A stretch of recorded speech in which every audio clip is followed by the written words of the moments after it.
I was still in uniform when my father decided my leg wasn't worth $5,000. Not my future. Not my career. Not the fact that I might never walk the same again. Just not worth it. I remember sitting on the edge of my bunk, one boot still on, the other half unlaced, my knee so swollen the fabric looked like it might split open if I breathed wrong. The doctor had used the word disability earlier that day. She didn't say it dramatically. She said it the way people say facts that don't care how you feel. If you don't have surgery soon, she'd said, this could be permanent. Permanent. That word followed me into the phone call. My phone was pressed to my ear. My leg throbbed in slow, angry pulses like it was reminding me it was still there. Still mine. For now. My father answered on the third ring. Hey kiddo, he said cheerful. Distracted. I could hear metal clanking in the background. Tools maybe. Or the TV. Something comfortable. Dad, I said. I got hurt. It's bad. I kept my voice calm. Clinical. The way the military teaches you to talk about pain like it's a report, not a feeling. I explained the injury. The surgery. The timeline. The cost. I told him I'd pay it back. I told him I just needed help now. There was silence. Then I heard it. That familiar exhale. The one he always made right before saying no. We just bought the boat, he said gently. Almost kindly. This isn't a good time. I stared at the floor. It's my leg, I said. If I wait, I might not walk right again. Well, he replied like he was offering wisdom, you're young. You'll adapt. Then my mother picked up the extension. She always did that when things got uncomfortable. Sweetheart, she said softly, maybe this is a lesson. You chose this career. You chose the risks. A limp, she added, would teach responsibility. And then my sister laughed. Actually laughed. Relax, she said. You always figure things out. You're the tough one, remember? I looked down at my leg. Blood was already seeping through the gauze, staining the white into something ugly. Ugh. I thought about the doctor's pause. The way she'd looked at me before saying this week. I understand, I said. And I did. I didn't cry. I didn't argue. I didn't beg. I hung up. The barracks around me were loud. Music, laughter, someone yelling at a video game. Life going on. And right there, in the middle of all that noise, something inside me went completely quiet. 2 days later, I was back in my tiny off-base apartment, moving on crutches. Every step felt like a reminder ticking down. The pain meds dulled the edge, but not the fear. I ran numbers in my head until they blurred. Credit cards. Loans. Anything that could buy me time. Then there was a knock at the door. When I opened it, my brother was standing there. Grease-stained jacket. Dark circles under his eyes. Hands permanently scarred from 60-hour weeks at the mechanic shop. He took one look at my leg and swore. They didn't help you, he said. Not a question. I shook my head. Without another word, he reached into his pocket and pulled out a thick wad of bills. 10s. 20s. Old folded worn. He pressed them into my hand. 800, he said. I sold my tools. All of them. I stared at him. You need those, I whispered. I need you walking, he replied. I'll figure the rest out. My parents had a house. Savings.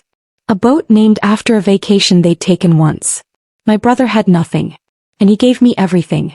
I took the money. Not because it was enough. It wasn't even close. I took it because I needed to remember this moment. Needed to remember who showed up when I was bleeding. That night I didn't sleep. Not because of the pain. But because old memories started lining up in my head, finally making sense. Things I'd ignored. Patterns I'd excused. My sister was always the investment. I was always the backup plan. And as I lay there staring at the ceiling, leg elevated on mismatched pillows, one truth settled in with terrifying clarity. This was never about money. They had money. They just didn't have it for me. And the system that had always protected them? That same system was about to become very familiar to me. The next morning I called the military hospital again. Same answer. Same calm voice. Same polite delay. Approval is still under review, she said. Timelines haven't changed. I thanked her and hung up, staring at my phone like it had personally betrayed me. Time. That was the one thing I didn't have. I scrolled through my contacts until I hit the numbers I'd sworn I'd never use. Payday lenders. High-interest personal loans. Places that smiled too wide and asked too few questions. By noon, I was sitting across from a man in a cheap suit at a desk that smelled like burnt coffee and desperation. His voice was smooth, practiced, like he'd said the same sentences 1,000 times. "This will help you get back on your feet," he said, tapping numbers into his computer. I watched the screen quietly calculate how much of my future I was about to sell just to save my leg. The interest rate was obscene. The repayment schedule was cruel. "Do you understand the terms?" he asked. "Yes," I said. And I signed. The surgery was scheduled for 2 days later. The morning of the procedure, I lay on the gurney staring at ceiling tiles, counting the cracks like they might spell out something important. A nurse adjusted my fore. The anesthesiologist asked me to count backward. As the world faded, one thought cut through the fog. We just bought the boat. When I woke up, my leg was wrapped in layers of bandages and metal. The pain was sharp but clean, like something broken had finally been put back where it belonged. Later that day, the surgeon stopped by. "We got it in time," he said. "You'll recover fully if you follow rehab." Relief hit me so hard it almost hurt. Then reality followed. The first loan payment was due in 3 days. I checked my bank account. $47. My paycheck wouldn't land for another week. I started doing math that didn't add up, moving numbers around like they might magically cooperate. I considered selling plasma, furniture, things I wasn't proud of. That's when I remembered something small. Stupid. The receipt in my jacket pocket. I pulled it out slowly. Gas station. Bottle of water. Crackers. A lottery ticket I'd bought as a joke while waiting for pain meds. I smoothed it out on the table and opened the app on my phone. I read the numbers once. Then again. I didn't scream. I didn't laugh. I just sat there listening to the refrigerator hum while my heartbeat slowed. It wasn't a jackpot. No headlines. No fireworks. But it was enough. Enough to breathe. Enough to think. Enough to stop being desperate. I didn't tell anyone. Instead, I called a lawyer. Not the billboard kind. Not the loud kind. The kind who worked in a glass building downtown and charged by the hour because his time was expensive for a reason. When I rolled into his office on crutches, I looked like someone who'd taken a wrong turn in life. He didn't comment. He just listened. When I finished, I told him exactly what I wanted. "I want my assets protected," I said. "And I want to understand my parents' finances better than they do." He studied me for a long moment. "That second part," he said carefully, "changes things." "I know," I replied. "That's why I'm here." 3 days later, he slid a thick folder across his desk. "This," he said, "is the story your parents tell themselves." I opened it, and the myth collapsed. The house, leveraged to the edge. Refinanced so many times it barely had equity left. 3 months behind on payments. Final notices buried under unopened mail. The boat. Not paid for. Not even close. The down payment sat on a credit card bleeding interest. My sister's business? Burning cash. Payroll covered by pulling more equity out of the house. "They're not wealthy," my lawyer said calmly. "They're pretending." I stared at the numbers until they blurred. They'd refused me $5,000 to save my leg, while setting fire to tens of thousands to protect appearances. Cruel was one thing. This was something else. "Can we protect you from this?" my lawyer asked. "Shield your assets before it collapses?" I closed the folder. "No," I said. He raised an eyebrow. "I don't want to run from their debt," I continued. "I want to own it." That was the moment the plan stopped being an idea and became a weapon. Not revenge. Precision. As I left his office, my phone buzzed. A text from my brother. "How's the leg?" Getting there, I typed back. "Thanks again." He replied with a thumbs-up emoji and a joke about borrowing my crutches if his knee went out. He had no idea what I was about to do. And I wasn't ready to tell him. The paperwork took longer than the pain. That surprised me. I'd expected recovery to be the hard part, the grinding work of relearning how to trust my leg. Instead, it was the waiting rooms, the signatures, the calls that never came back. The world of fine print was colder than any operating table. The loan payments started exactly when they said they would. No grace period. No understanding.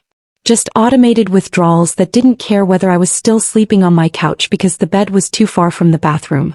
Every month, half my income disappeared before I could touch it. So I tightened everything. No streaming services. No eating out. Groceries counted like ammunition, rice, beans, eggs. I learned which pain days I could skip medication and which ones I couldn't. I healed slowly, methodically, the way the military teaches you to do everything.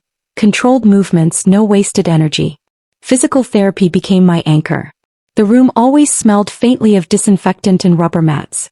My therapist was an older man with a quiet voice and steady hands. He never rushed me. "You don't need to prove anything here," he said once as I struggled through balance drills. "Your body is not your enemy." I wanted to believe him. Between sessions I met with my lawyer. His office overlooked the city, glass, steel, quiet confidence. He never raised his voice. Never overpromised. He just asked precise questions and waited for precise answers. Then we moved. Quickly. Efficiently. Quietly. A company was formed. A name chosen that meant nothing and everything at the same time. No family ties. No personal identifiers. Just a clean shell. Through that company we approached the institutions holding my parents' debt. Banks don't love bad loans. They love clean books. And they'll trade one for the other faster than most people realize. I bought my parents' debt for less than it was worth. Not out of greed. Out of clarity. Within 48 hours I went from being the daughter they dismissed, to the entity that owned their house, their loans, their fragile sense of stability. They didn't know. That was the hardest part. Because if I'd walked into their living room and told them the truth, they'd never have signed what they were about to sign. They would have cried. Pleaded. Rewritten history. So I didn't go as their daughter. I went as opportunity. An intermediary reached out on behalf of my company. Professional. Polished. British accent. My parents always trusted that more than their own instincts. A meeting was set at a private lunch club downtown. The kind of place my father loved because it made him feel important. I wasn't there. I didn't need to be. I listened later to the recording. The pitch was smooth. Distressed assets. Strategic restructuring. Immediate relief. No foreclosure. No public embarrassment. A sale and leaseback arrangement. They could stay in the house. Maintain appearances. Even receive a small line of credit to stabilize operations. My father leaned in. I could hear it in his voice. My mother asked questions, but only about optics. Never about terms. My sister talked about expansion. The contract was 50 pages long. Dense. Professional. Buried inside it was a clause so sharp it might as well have been a blade. Any late payment. Any misuse. Any violation. Immediate termination. Immediate possession. No court delays. No grace. They didn't read it. Why would they? People like my parents never believe rules are meant for them. When the pen scratched against paper I felt something settle in my chest. Not joy. Finality. That night I stood up from the couch without my crutches for the first time. My leg held. I took one careful step. Then another.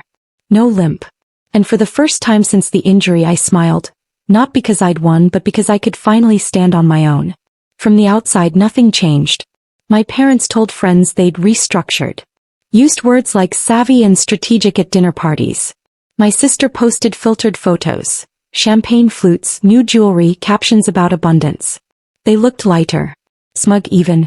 They had no idea they were tenants. I watched from a distance, rebuilding my body while they rebuilt their illusions.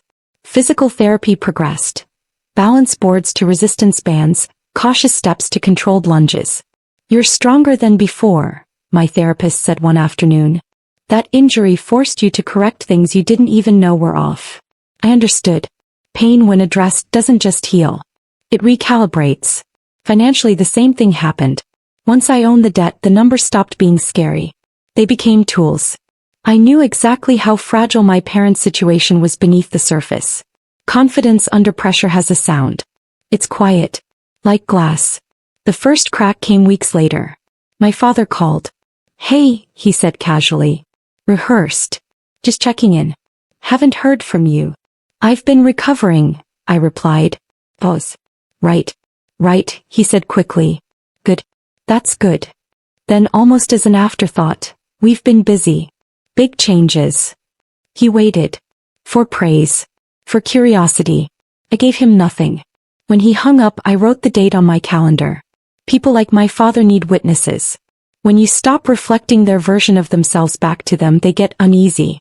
And when they get uneasy, they start making mistakes. Thanksgiving had always been sacred in my family. Not because of gratitude. Because of presentation. The table had to be perfect. The food excessive. The stories rehearsed. It was the one day every year my parents could prove, to themselves and everyone else, that they were successful. This year was no different. My sister arrived early, dressed in something new and expensive, her voice loud as she talked about investors and expansion. The wine flowed freely, bottles bought on a line of credit they didn't realize was already tightening. My father carved the turkey the way he always did. Slow. Ceremonial. Like the act itself confirmed his authority. He glanced down the table at me. "You're walking better," he said. Not a question. A statement. "Yes," I replied. He nodded satisfied. As if recovery had been inevitable. As if his refusal had never happened. At one point my sister raised her glass. "Here's to partners who see our value," she said. "Not like those banks that only focus on numbers." Laughter followed. Agreement. Pride. I sipped my water and said nothing. They were celebrating on money I controlled, in a house I owned, while congratulating themselves for outsmarting a system they'd never bothered to understand. 3 weeks later the first violation happened. It wasn't dramatic. It never is. A payment was scheduled. The system sent reminders. Emails went unread. My father tried to process it online late one evening. Assumed it went through. Went to bed feeling accomplished. It hadn't. By the time he realized the mistake the next morning it was too late. The clause didn't care about intent. It didn't care about excuses. It cared about timestamps. At 12:01 a.m. the lease terminated. By 8 a.m. notices were filed. I watched the confirmation populate on my screen. Clean, precise, irreversible. Then I scheduled the meeting. The intermediary framed it as a routine compliance review. My parents arrived irritated, not worried. 20 minutes late. Complaining about traffic. Demanding coffee. "Where's the senior partner?" my father snapped. "We don't have time for junior staff." I was already seated. When I turned my chair to face them, my sister's smile collapsed first. My mother's face drained of color. My father just stared, mouth opening and closing, searching for a version of reality where this made sense. "Hello," I said evenly. "Mom. Dad." Silence pressed in, thick and suffocating. "I'll be handling this," I continued. "I'm the owner." The words landed exactly where I'd aimed them. My father surged forward, anger flashing hot and immediate. "This is a joke." "No," I replied calmly. "It's a contract." Slide by slide I laid it out. The debt purchase. The missed payment. The clause they hadn't read. My mother started crying. Not the controlled tears she used in public, but something raw and panicked. "You tricked us," she whispered. I shook my head. "You signed." Security moved closer as my father's voice rose. Threats spilled out faster than he could control them. He said things he couldn't take back. He mentioned accounts he shouldn't have. I listened. When he finished, I placed a single document on the table. "I reported that," I said quietly. "Weeks ago." The room went dead silent. Outside, the air was cold and clean when I stepped out of the building. I took a full breath, my weight evenly distributed on both feet. No pain. No limp. I pulled out my phone and called my brother. "Pack your things," I said. "I bought the shop." There was silence. Then disbelief. Then laughter through tears. When I hung up, something unfamiliar settled in my chest. Not revenge. Resolution. The fallout didn't happen all at once. Collapse rarely does. By the time my parents reached the house, the locks were already scheduled to be changed. A notice taped neatly to the door. Heavy paper. Formal language. Unforgiving. My mother called first. I let it go to voicemail. Her message was long and fractured. She cried. Then tried to sound reasonable. Then cried again. She said words like family and misunderstanding. She never said "I'm sorry." My father called next. No tears. Just rage. "You think you're clever?" he snarled. "You think this makes you powerful?" I let him talk. "People always reveal more than they mean to." "There's money you don't know about," he bragged. "Accounts you'll never touch." "I know," I said calmly when he finished. "That's why I filed the report." Silence. Then the line went dead. 2 hours later my attorney texted me. Agents are on site. I sat down slowly, not from shock but relief. That night my sister tried a different approach. She showed up at my apartment unannounced. Perfect makeup. Red-rimmed eyes. Just sympathetic enough. "You didn't have to do this," she said through the door. "We could have worked something out." "Like refusing $5,000 for surgery?" I asked. Silence. She left. I went for a walk after that. No crutches. No brace. Just my legs carrying me forward through cool air and falling leaves. Every step felt earned. The silence afterward was louder than any argument. No screaming neighbors. No dramatic scenes. Just procedure. My parents didn't go home that night. They couldn't. By the time they arrived, the locks were already scheduled to be changed. The notice on the door was clean and formal, printed on heavy paper. The kind of language that doesn't raise its voice because it doesn't need to. My mother tried again the next morning. Another voicemail. She cried. She reasoned. She cried again. She talked about family. About misunderstandings. About how things had gotten out of hand. She never once said "I'm sorry." My father didn't leave voicemails. He left threats. Lawsuits. Public exposure. People who would set me straight. I listened the way I'd been trained to listen in debriefs. Let them talk. They always reveal more than they intend to. A week later my sister showed up again. This time she didn't knock. She stood in the hallway and spoke through the door like she always had when she wanted something, confident I'd open. "You went too far," she said. "You always do this. You make everything extreme." I rested my forehead against the cool wood. "Extreme," I repeated softly. "Like choosing a boat over my ability to walk?" "That's not fair," she snapped. "No," I agreed. "It never was." When she left, I watched her through the peephole, heels clicking angrily down the hall, phone already in her hand, calling someone else to fix what she'd broken. That evening I went for a walk. The air was cool. Leaves crunched under my feet. My legs moved smoothly beneath me, steady and sure. I thought about the girl I'd been. The one who learned early that being dependable meant being invisible. The one who swallowed disappointment and called it maturity. I thought about my brother. He'd arrived at the shop that morning to find his name on the door. Not as an employee. As the owner.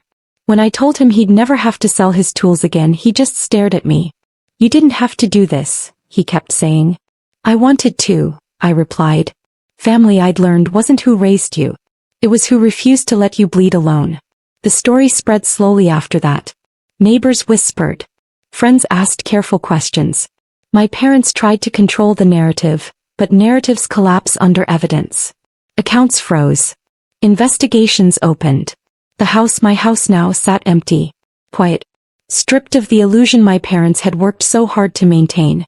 I didn't feel triumph. I felt something cleaner. They hadn't been destroyed by me. They'd been undone by their own arrogance. The belief that rules were for other people. All I'd done was stop protecting them from consequences. Weeks passed. Then months. My parents stopped calling. My sister vanished into a smaller, quieter online presence. Filtered optimism replacing old confidence. I focused on recovery. Not just physical. The kind that doesn't show up on scans. I returned to duty slowly by the book. My commanding officer didn't ask questions. He watched how I moved, how I carried myself, and nodded once. "You're clear-headed," he said. I was. One evening my brother and I locked up the shop together. It smelled like oil, metal, and fresh paint. He'd repainted the walls himself, rehung the tools one by one. "They came by," he said casually. "Who?" "Mom and Dad." I stopped walking. "They didn't come in," he continued. "Just stood across the street for a while." I pictured it instantly. My father's rigid posture, my mother's hands clasped too tightly. "What did they want?" I asked. He shrugged. "Didn't ask." We stepped outside. The sky was streaked with orange and purple. "I told them to leave," he added quietly. "You didn't have to," I said. "Yes," he replied gently. "I did." The final meeting came on a Tuesday. My parents arrived separately. No unity. No performance. Just two people carrying the weight of their choices. When it ended, my father finally looked at me. "You didn't have to ruin us," he said hoarsely. "I didn't ruin you," I replied calmly. "I stopped saving you." He flinched. Outside the air was crisp. Leaves crunched underfoot as I walked to my car. Step solid. Unbroken. I thought about the night I'd sat bleeding through gauze, phone pressed to my ear, being told it wasn't a good time. About the $800 in my brother's hands. And I knew without doubt, I'd gone exactly far enough. Closure didn't feel dramatic. It felt ordinary. Weeks turned into months. Life narrowed in a good way. Early mornings. Pressed uniform. Purpose earned, not borrowed. I ran for the first time 6 months after surgery. My stride was careful at first, then smooth. My leg held. I laughed out loud. That laugh belonged to someone new. If you're listening to this and something in it stirred, if you've always been the dependable one, the quiet one, the one expected to endure, I want you to hear this. You are not weak for needing help. You are not wrong for stopping the cycle. Justice isn't always loud. Sometimes it's just standing firm and letting the truth do its work. So tell me, did I go too far? Or just far enough? Leave a comment. Let me know where you're listening from. And if stories about justice, second chances, and quiet strength matter to you, subscribe. You're not alone on this road.